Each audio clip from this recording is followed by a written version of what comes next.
Pourquoi les bleus colorés refusent-ils le RN?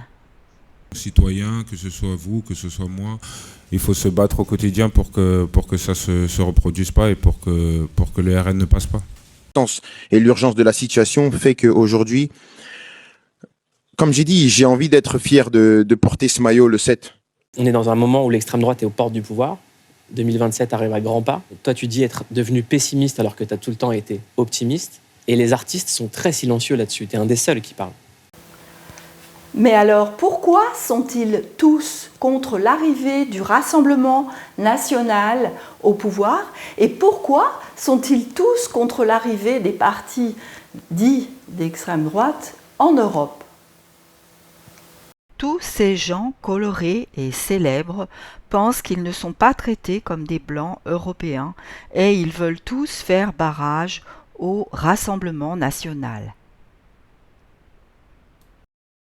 Ils sentent confusément qu'ils ne peuvent pas être le symbole de la culture et de la civilisation blanche, car ils sont colorés, issus d'une immigration extra-européenne.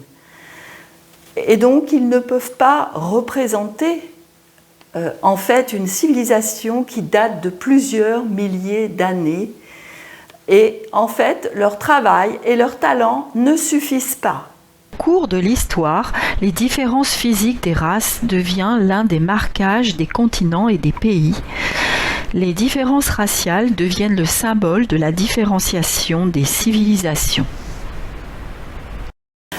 En fait, ce qui les gêne, ce sont les conséquences de l'immigration de leurs parents ou grands-parents, et ils refusent de les assumer. Se différencient en même temps que les civilisations se différencient.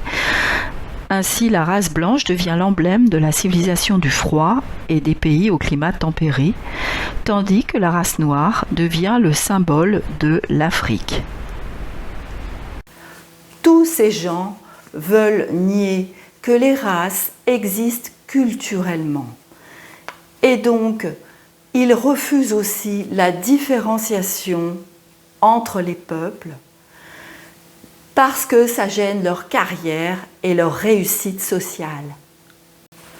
Alors, s'il y a un conseil que je pourrais donner à tous ces gens, eh bien, c'est de vivre discrètement dans la société française sans demander la lune et me satisfaire d'avoir pu faire une carrière professionnelle qui ne serait peut-être pas possible ailleurs.